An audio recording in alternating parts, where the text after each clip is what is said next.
Hello, everyone. My name is Verve, and welcome to the November 28th, 2022 edition of the Bullshit Podcast. How y'all doing? Hope y'all are doing fine. Sorry, my throat and my voice is a little fucked. What you're going to be seeing in the background is some more Forza Horizon 5 gameplay. Love the game. I decided to buy and drive the Acura NSX in the game. The 2017, I believe, Acura NSX. Very nice car. Because of this car, honestly, I might try to derail my campaign against spoilers in Forza. I don't like spoilers in Forza, not because of what they do, because of how they look. But I started racing the NSX and I realized it's kind of shit. And then I threw a spoiler on it, and it handled a lot fucking better. And then off this recording, like off camera or whatever, I customized, finally, I'm not going to say what car it is because I'm actually going to be using it for the podcast footage next week. But I used another car, and I just put a spoiler on top. Oh my god, off the top. Oh my god, it's so good. It's so good. It's actually such a beast car.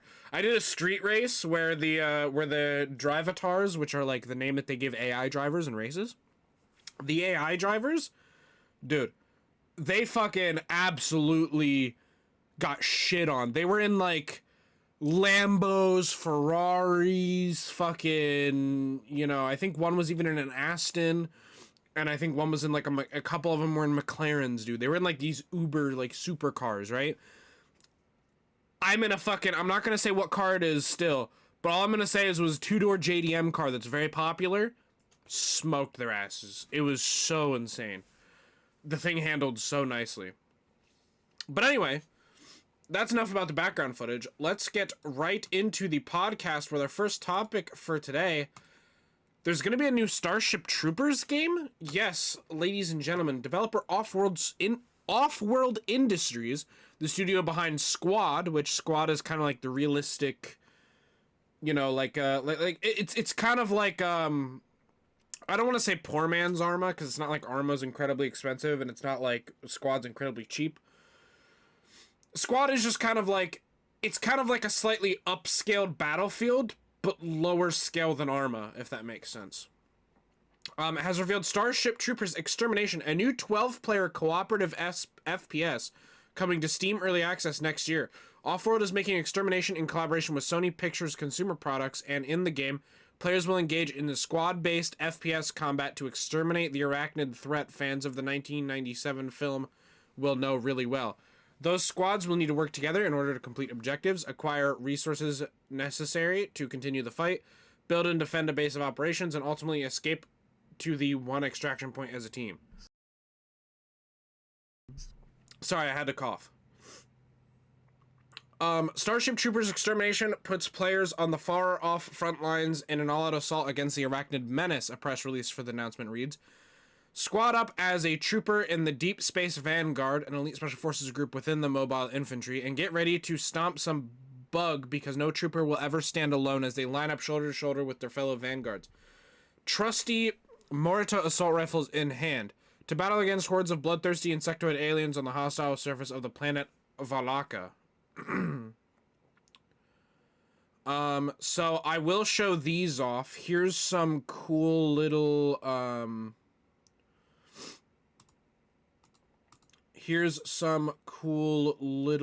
thingy-madoohickeys here. Here's some cool screenshots. All right, we'll throw that up here. Hold on, let me make sure it's positioned well. All right, there we go. So here's some cool little screenshots. So here we have a guy with like an optical sight on his gun staring down a bug boy. Gas canisters. It looks like it'll be kind of like an objective-based game. I wonder. Oh, interesting. He's carrying the gas canister too there. I wonder if it's gonna be. Ooh, that terrain back there looks very glossy and rough. But I wonder if the game is. Oh, that looks kind of cool. I wonder if the game is kind of gonna play a bit like Not play like gameplay, but play in terms of like the objectives and the way the maps are set up. I wonder if it's gonna play a bit like Cold War Outbreak. That'd be kind of fun. There's got play, training, loadout, and settings. So you do have a loadout. The Morita Mark 1, the TW-102S Peacemaker.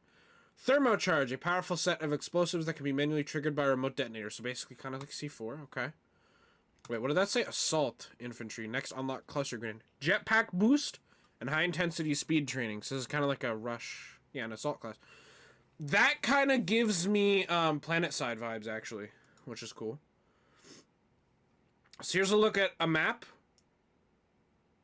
I'm assuming that the map has... It looks... Well, I don't know the scale necessarily. It looks like a kind of sizable map. I don't know if there'll just be one map on launch or if there'll be multiple, but... I'm assuming that this black arrow is quite literally the size of a man. So... I mean, it looks like it would take you like a minute to get from here to here. Like, it doesn't look too terribly big. It looks almost about the size of a Gears of War map, almost, honestly. Oh, that looks sick. Okay, so I'm looking at these bullet holes in this alien right here, and I'm wondering... I wonder if the bullet holes are procedurally generated, or if it's just a damage model that it swaps out for.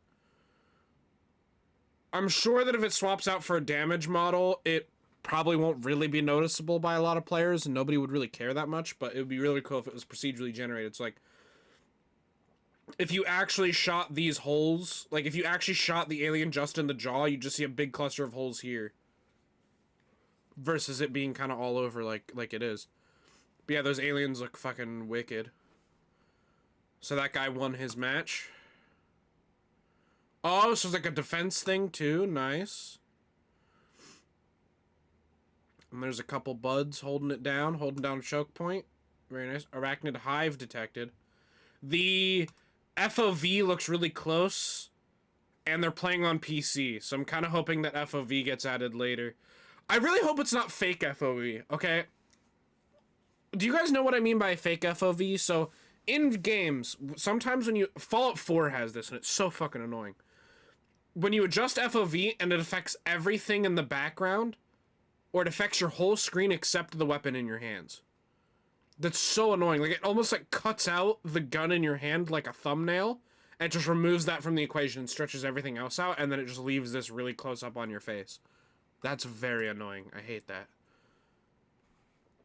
So there's the base one. Looks like we have the Morita Hawkeye, which is actually the gun we saw all the way back here in the first picture.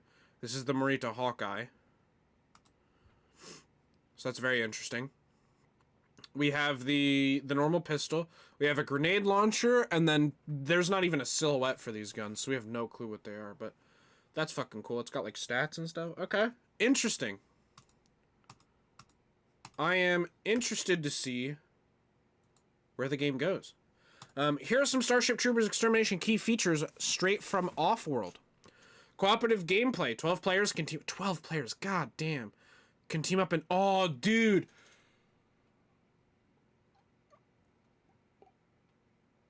I just had an idea. Sorry, I paused for a minute. I just had an idea of how this might go. It'd be really cool if this was like a, It'd be really cool if this was like a combination of Cold War's, Outbreak mode, where you kind of have like your main objective, but then you have some side objectives. And it was also like defend the generators in Halo Reach Firefight. So hear me out. You have your bases that you defend, but you also have to leave your base to go do side objectives. So, like, if you have 12 players, and it says 12 players can team up in squads of 4 to defend their base. So I'd imagine it's one base. You have 12... Hold on. I'm horrible at math. 3. So you essentially have 3 squads of 4. Right? So 2 of those squads defend the base. The other one can do occasional, like, recon missions or whatever. Oh, dude, this is gonna be sick. Sorry, this is all, like a tangent, but that's fucking cool.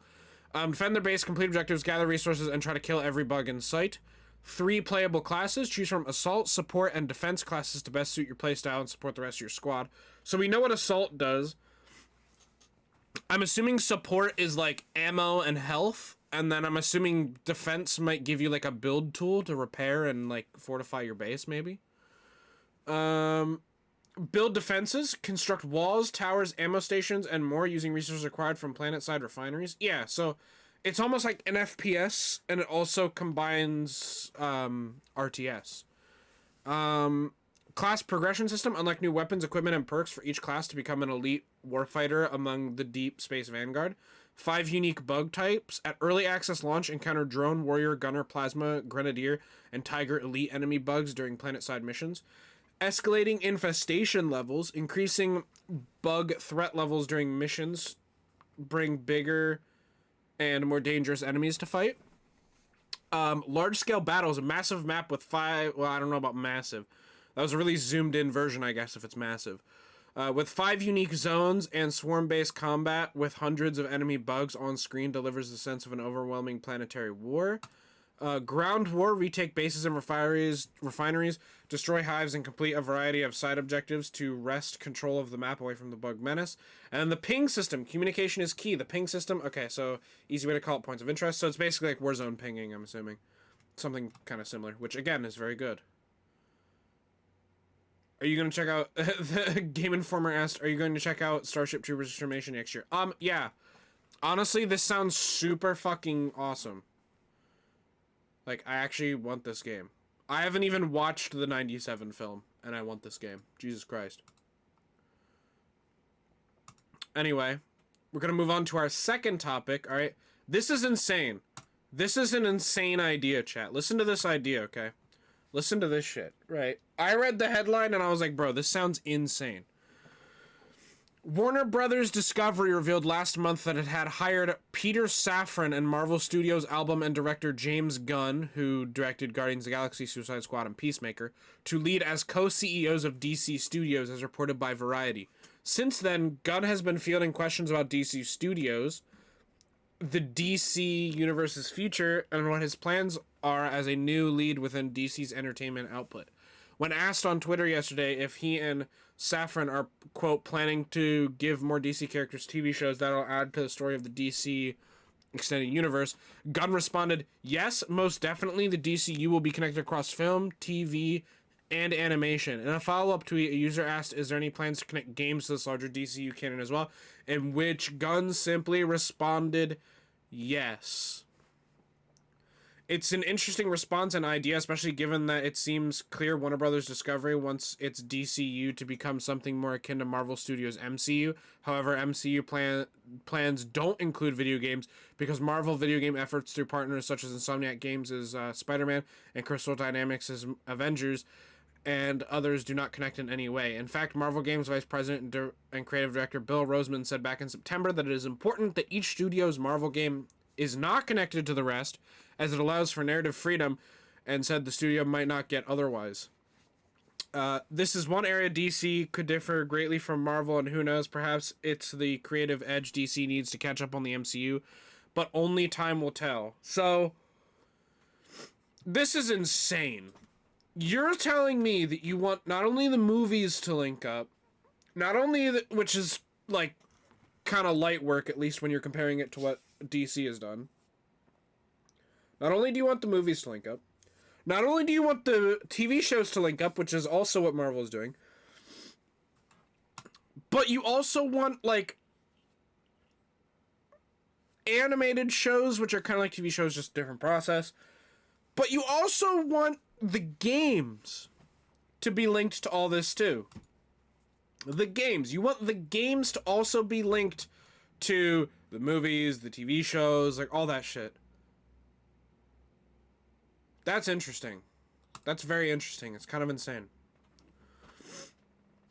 Anyways, moving on to our third topic for the podcast today. This is really cool, and you know what? I'm genuinely glad that they're doing well. Pokemon Scarlet and Violet sold more than 10 million combined units over its launch weekend, claiming the top spot for most 3-day launch weekend software sales in Nintendo's history.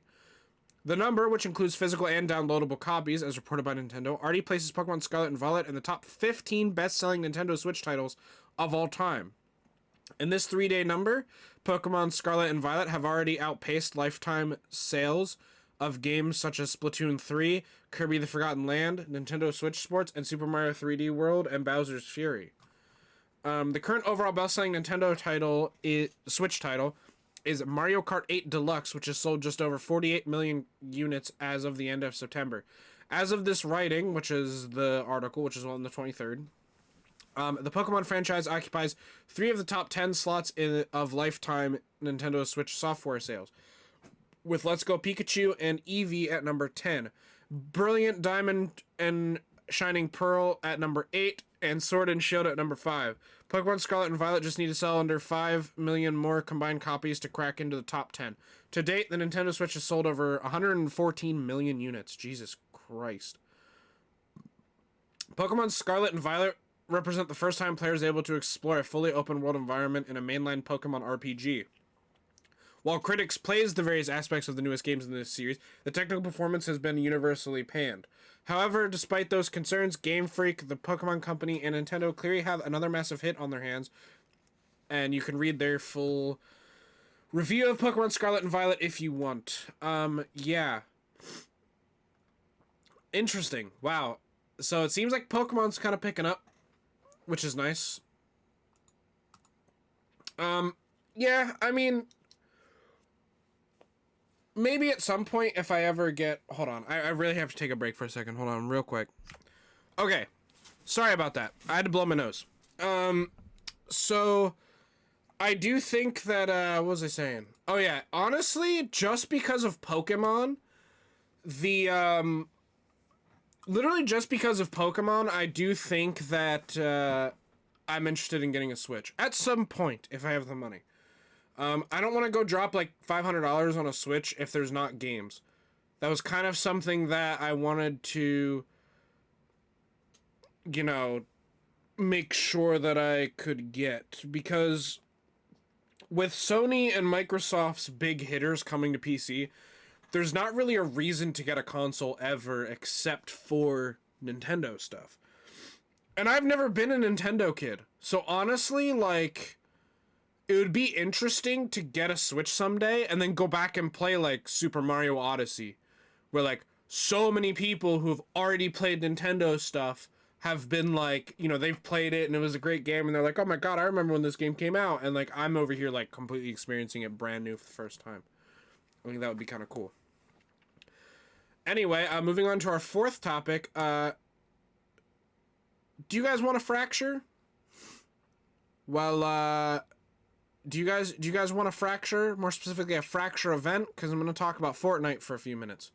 Epic Games recently announced that Fortnite's Chapter 3 will come to a close in December, and now, with under 2 weeks to go until its end, the studio has released new details about how to participate in the Fracture finale, plus the team has a few more goodies for players to earn in the final days of Chapter 3.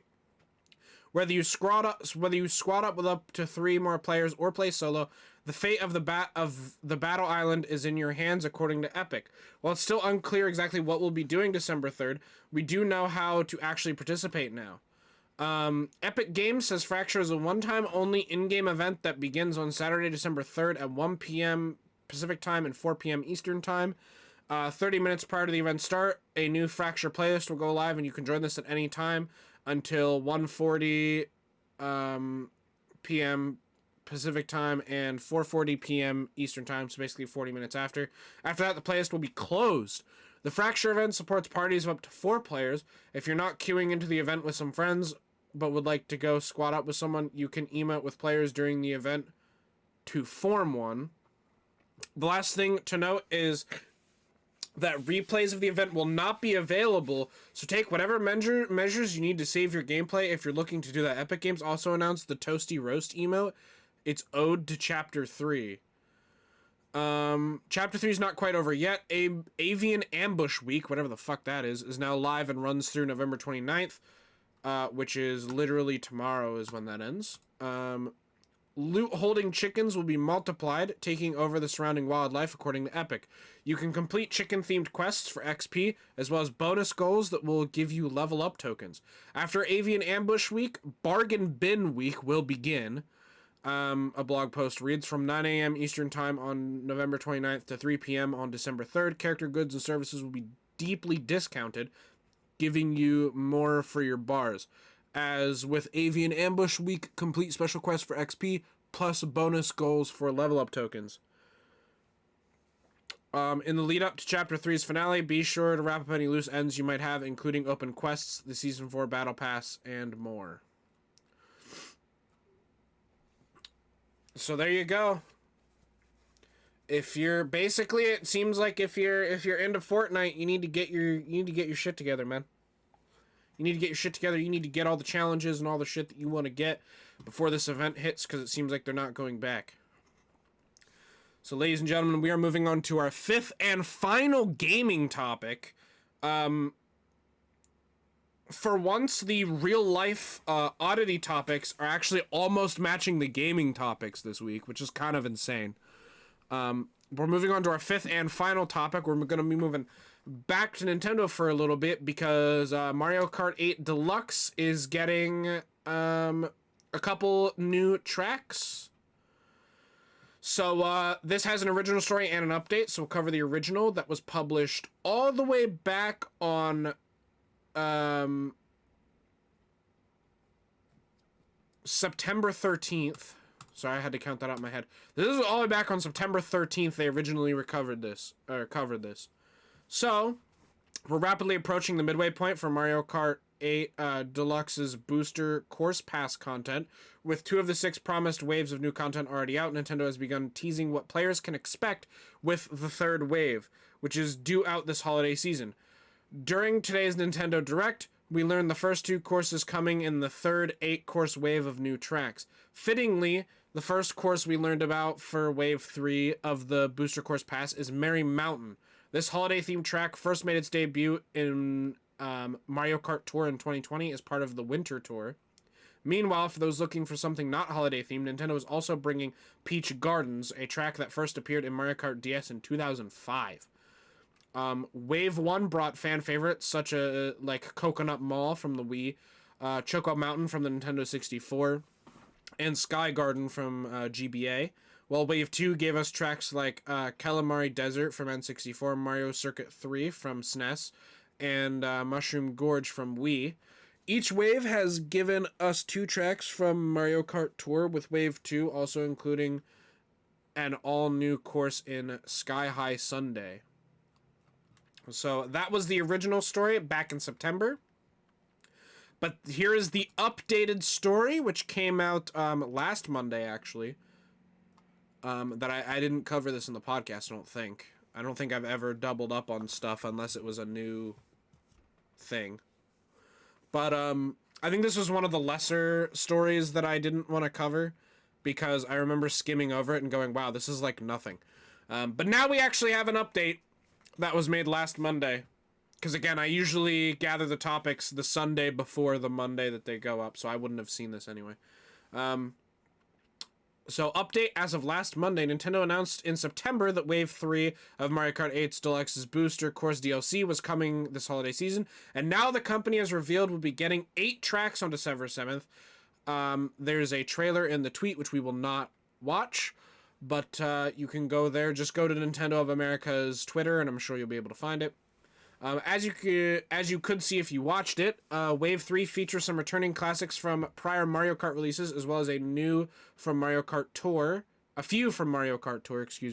Nintendo's mobile take on the series. Here's what to expect in this new wave next month. So we knew about 2 tracks beforehand, but now there's a bunch of new ones that were announced. So, this is just new content. The Rock Cup.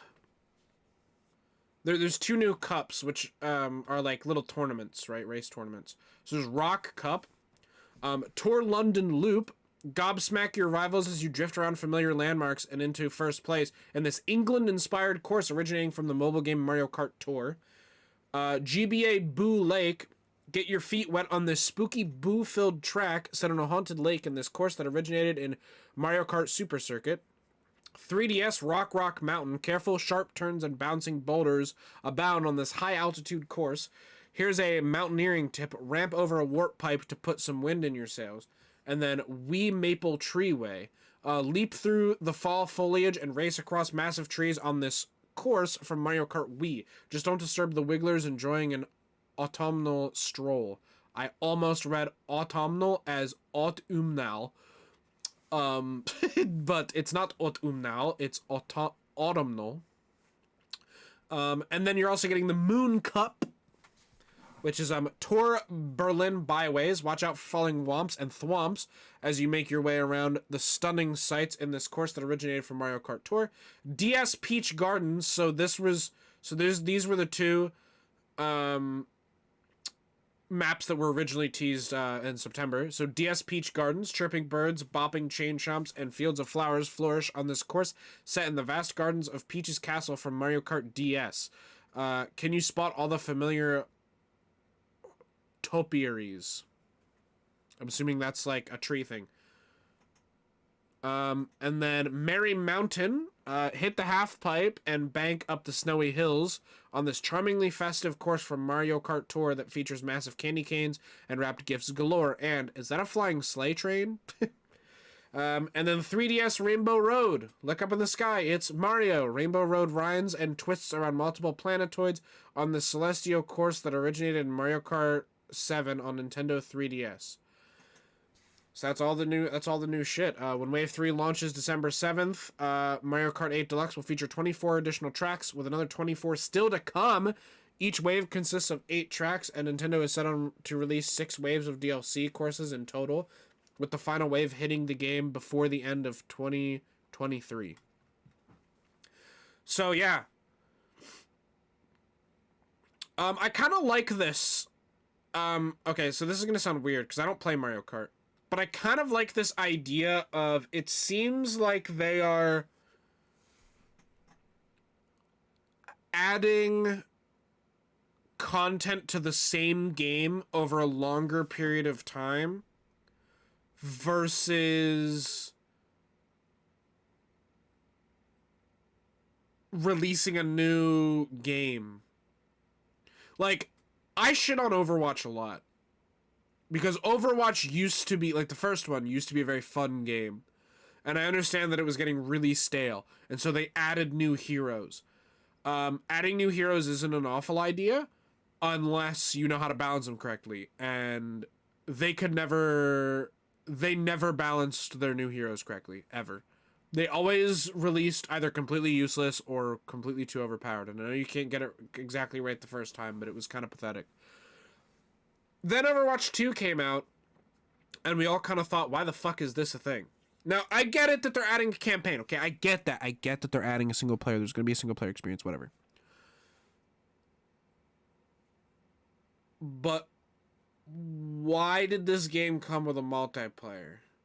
Why does Overwatch 2 have a multiplayer? It doesn't really need to have a multiplayer. Like, it seems like Overwatch 2 just could have been, like, story game, and they just could have kept making updates to Overwatch. I don't know. Whatever. Not the point. Overwatch was supported for a long time. It's been out forever, so, I mean, I guess I could see it. But I like that Mario Kart 8, they released Mario Kart 8, and then they're like, bro, this game is so good. And it's, like, a definitive Mario game. So Mario Kart game. So we're just gonna keep adding content to this. Because we don't need to make an upgrade. We don't need to release a second one. We can just keep adding content to this same one because it's good. You know, and I respect that more than just releasing a sequel for what seems like no reason. Anyways, as I said before, we talked about Mario Kart. That's going to be the end of gaming for this podcast. Moving on to our 6th topic. We're getting into the real life topics now. I haven't said this in a couple of podcasts, so I'll say it again for those who don't know or who may have been maybe watching on YouTube who are new. I get all of my real world news from the oddities section of Associated Press. If you don't like Associated Press, that is fine. If you think they're biased or if you don't like the way that they do their articles, that's fine. just hear me out in terms of like listen to this and then go try to find it on whatever news site you prefer if they deemed it as newsworthy to talk about, because I know a lot of huge news outlets don't cover random shit like this. They cover the really big anger-inducing or depression-inducing shit, which is what I try to stay away from on the podcast. But anyway, with that out of the way, ladies and gentlemen, we got a fucking monkey feast. Monkeys be feasting on these streets and that didn't work. Anyway, from Lopburi, I'm not sure how to say that because I'm not Taiwanese. Lopburi, Thailand. A meal fit for monkeys was served on Sunday at the annual Monkey Feast Festival in central Thailand. Amid the morning traffic, rows of monkey statues holding trays were lined up outside the compound of the ancient three pagodas, while volunteers prepped food across the road for real monkeys, the symbol of Lopburi province, around 150 kilometers or 93 miles of north of Bangkok. Throngs of macaque monkeys ran around, at times fighting with each other, while crowds of visitors and locals grew. As the carefully prepared feast was brought toward the temple, the ravenous creatures began to pounce and were soon devouring the largely vegetarian spread. While the entertainment value of the festival is high, organizers are quick to point out that it is not just monkey business. Bro, shut up. This Monkey Feast Festival is a successful event that helps promote Lopburi's tourism among international tourists every year. Said, oh my god, I'm going to try this. I am going to try this, but I want to put this man's name on screen. I am going to attempt this, but note that I have no idea, okay? I'm going to put this man's name on screen, but just know that I have no idea how this is supposed to be said, so please bear with me. Said Yongyoth Kitwatanusont. Yongyoth Kitwatanusont. I hope that was acceptable, because I have no fucking clue how to say that. I'm not Taiwanese. The festival's founder. So that guy is the founder of the festival.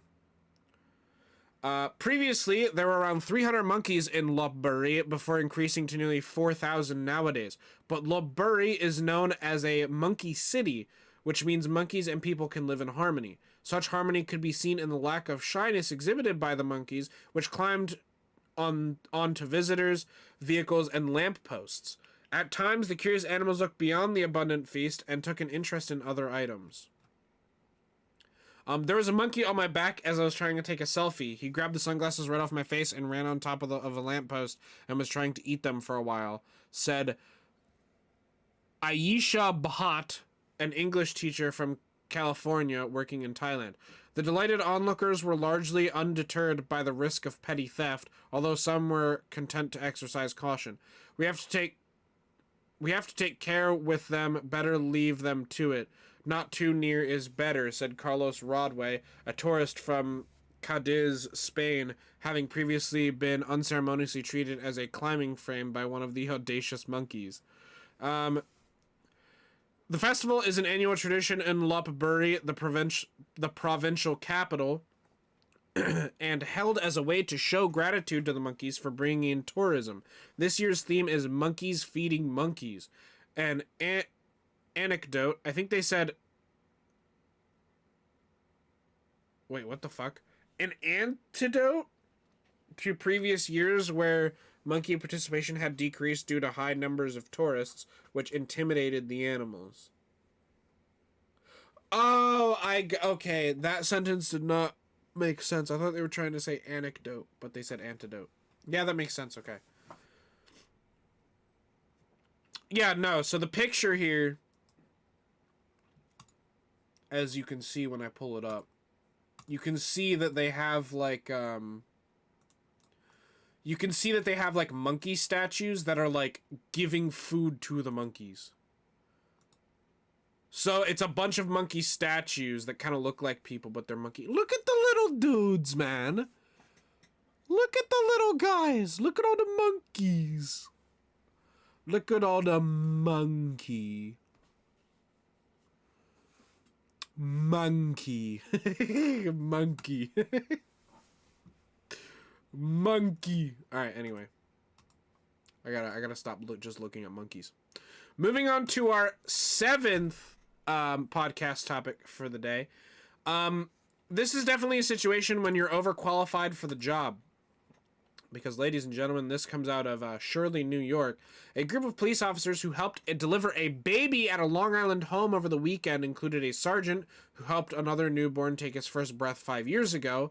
This time, Suffolk County Sergeant John Eric Negron joined officers Connor Dimer and Jaden Rodriguez and Zachary Vormitag after a woman went into labor at her Shirley home on Sunday. The woman gave birth to a boy about 15 minutes after calling 911, police said. An ambulance arrived soon after the birth, and the baby and the mother were taken to the hospital in good health. Back in August 2017, Negron responded when another baby arrived unexpectedly at a Mount Sinai home. After a complication, the baby wasn't breathing when Negron arrived. He sucked fluid out of the infant's airway with a turkey baster or the like from the parents' kitchen, and the boy started breathing. The grateful parents asked Negron to be the infant's godfather, and he accepted. The boy's father, Mike Papalardo, told Newsday that the sergeant celebrates birthdays and holidays with the family. That's fucking adorable, man.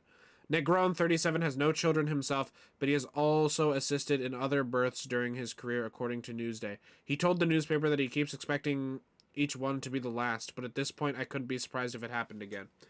Dude, that's so fucking wholesome, dude. Imagine being overqualified for the fucking job, dude. Amazing.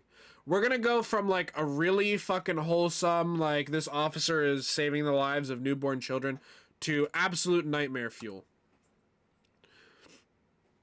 Because, ladies and gentlemen, I have some fucking nightmare fuel for you. I'm going to leave the picture of what we're talking about on screen the entire time. Just throwing that out there. I'm going to put this on the screen, and it's going to be here the entire time. So that you kind of know exactly what kind of nightmare fuel we're dealing with. So this is what we're dealing with here, ladies and gentlemen. So I'm just gonna leave that there. You can let that nightmare fuel sit within your soul. This article is from Boston. Incidentally, where Survivor Series War Games was too, which was cool. From Boston, a long forgotten and somewhat unsettling statue of Mickey Mouse with giant lobster claws for hands has found its way back to Boston. The 700-pound statue was last seen in the city nearly 2 decades ago at Quincy Market, where it entertained tourists and shoppers, before slipping out of sight and into city lore after it was sold in 2005 at an auction organized by Disney. In the interim, references to the 6-foot-tall lobster Mickey appeared on Atlas Obscura, a website for oddball landmarks, and in a Zippy the Pinhead comic strip from 2019. Still, the statue itself, one of 75 Mickey Mouse-inspired statues commissioned by Disney for the cartoon character's 75th anniversary, remained elusive. That's until Dion Point, creative director for the Boston sneaker store Concepts, became fixated on tracking down the creation. Concepts collaborates with Nike on a line of lobster-themed sneakers. Point told the Boston Globe that he spent 5 years following online threads before finally spotting a listing for the mouse/crustacean relic on eBay. The statue had found its way to a New Jersey lawn, but was in need of some repairs. It was discolored, split in sections, and its concrete foundation had begun to crumble. So, ladies and gentlemen, there you go. This piece, this nightmare fuel-esque piece of fucking Disney history has made its way back to where it belongs, I fucking guess. Absolute fucking nightmare fuel, I'll tell you what. Absolute nightmare fuel. Jesus. Ladies and gentlemen, moving on to our ninth and second to last topic for the podcast this evening. This is another example of when you're overqualified for the job. But like way overqualified. Like way overqualified. Like so overqualified. Like the last dude was a police officer delivering a baby, so like at least he kind of is in that realm. This is way overqualified. Like overqualified to a point of like, why are you not an EMT or something? Okay, listen to this shit. This story comes out of Atlanta. Okay, so of course it's Atlanta. Yes, they've nicknamed the baby Nugget after a woman delivered a girl at an Atlanta McDonald's. She gave birth at a McDonald's, bro. Alandria Worthy tells WXIA-TV that her labor was intensifying and her fiance was driving her to the hospital Wednesday morning when they stopped so she could use the bathroom at the fast food restaurant. I went into the bathroom and my water broke immediately, Worthy said. Worthy said she started screaming. Restaurant manager Tunisia Woodward went to see what was happening. I opened this door, didn't see anyone, but I saw feet, and she meant under the door, Woodward said. I opened, she was on this toilet laying back, screaming, and then I knew to tell my crew, we're having a baby today. Bro, I can see this in my mind. This woman went into the fucking bathroom, went into the bathroom, saw feet under the stall, opened up the stall door, saw this woman about to give birth, and she literally went on like her little headset thing that is normally to the drive-thru. She went on the headset and she went, Oscar, or whoever the fuck else has a headset in the back, we're having a baby today. Like, this, it could be a fucking like mini documentary, like a half-hour documentary movie, bro. Like a like a docudrama, a 30-minute docudrama about this shit, bro. Woodward and two workers began to help. The fiance, DeAndre Phillips, came in to check what was taking so long, only to find Worthy giving birth. I was trying to calm her down because she was frantic, Phillips said. It was like, just breathe. I got her on the floor and I took off my clothes. Huh? The ladies at McDonald's were at her front side holding her hands. I had her feet propped up on my knees. We told her to push. 3 pushes. She was a fighter. Less than 15 minutes later, Nandi Adria Morami Phillips was born. Good lord. Or Nugget, I guess. Oh my god. Bruh. That is... Bro, they need... Fuck, what was her name? Hold on, sorry. Nandi. When Nandi grows up... When Nandi becomes older, I swear, man, she needs to go to film school just so that she can make a docudrama about her birth, a 30-minute, half-hour to an hour-long docudrama, and she needs to be in it the whole time. But like, you don't say who you are; you just say that my name's Nandi, and that is it, right? You put yourself at the beginning, you narrate this whole story, you prop yourself up. Hi, my name is Nandi. I'm a narrator. Whatever, right? You tell this entire story in like documentary format with the parents and all this stuff. And then at the end you go, and they named the child Nandi, and you say your whole name, and it's like, hello, I am that child. And just, like, that needs to happen. That would be insane. Ladies and gentlemen, we have reached the final topic for November 28th, 2022's podcast. Ladies and gentlemen, listen to this shit, bro. Ladies and gentlemen, we're finishing it off strong with a staple of the bullshit podcast, animal smuggling. For some reason, it's all about the animal smuggling, ladies and gentlemen. It's all about the animal smuggling. Animal smuggling happens all the time, and anytime it pops up in the oddities section, I always cover it. I was about to say cause it. I don't cause it at all. I cover it. This comes from New York, specifically JFK Airport.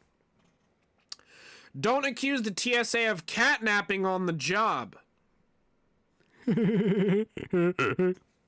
When an alert agent found at New York's John F. Kennedy Airport noticed tufts of orange fur poking out of a slightly unzipped suitcase, it gave him pause.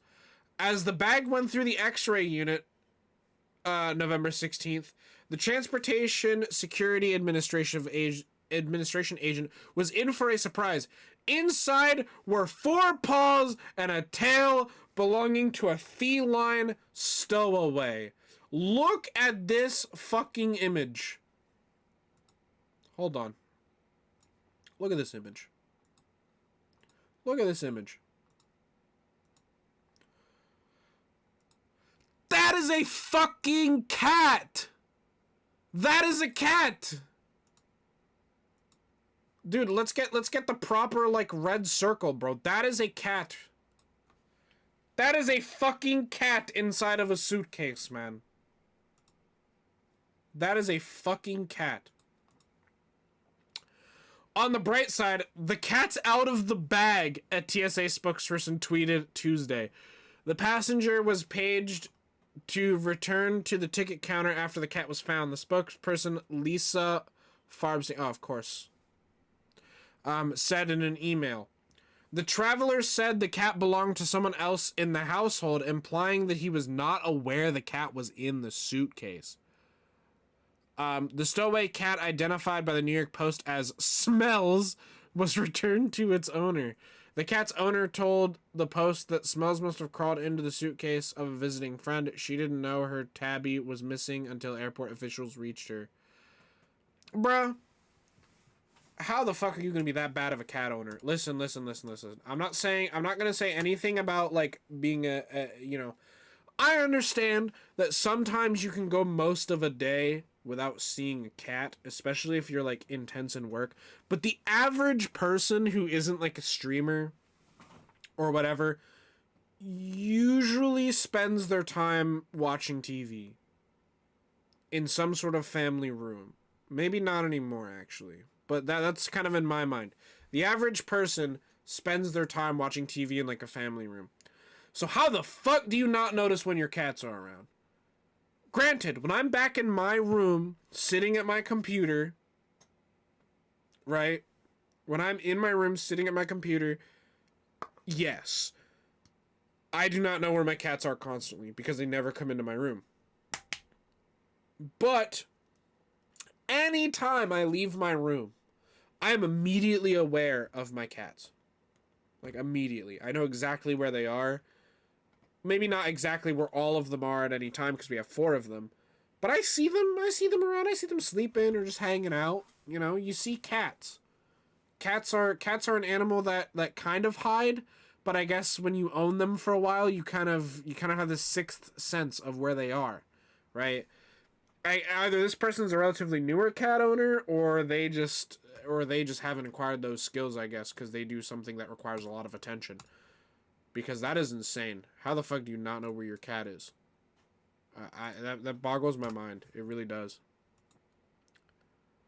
But anyways, ladies and gentlemen,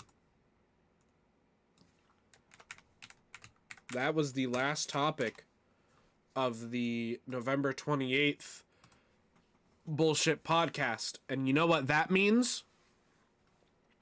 You know what that means, ladies and gentlemen? That means we are done with the final podcast of November in 2022. That means that the next podcast we do will be in December. So, ladies and gentlemen, I will see you on December 5th for the December 5th edition of the Bullshit Podcast, where we will run down the final game release list for 2022. The final month for the final games release list in 2022. I'm hoping that by the end of December, Game Informer has like a new year release list for 2023. So that way at the end of December, we can start, our first podcast for January. We can do the January release list. But next podcast, first topic we're getting into is the December of 2022 games release list. So be sure to take a look out for that. So, ladies and gentlemen, thank you guys so much for watching the last bullshit podcast of November in 2022. I appreciate you. And I will be ending the stream now and ending the podcast. I'll be seeing you in December. Bye-bye. Have a good day. Have a good night. Those of you who are watching live on Twitch, which, by the way, YouTube audience, what are you doing? Come watch the podcast live on Twitch at twitch.tv/VerveXP. Also, those of you here live, don't think you're done for today. Alright? I'm going live later. And your ass better be parked here. I don't care if you have it just open in a tab muted. Alright, you come here, you at least open it in a tab, and you have it like, you don't even have to watch. Just have it open. Just give me a number that's not 0 so that I feel accomplished in life. But seriously though, I appreciate everybody who watches the podcast live. Hold on, let me reword that. I appreciate everyone who watches the podcast on YouTube. And I doubly appreciate everybody who watches the podcast live. Appreciate you all. I'm gonna go watch Bleach now. Toodaloo! See you in December.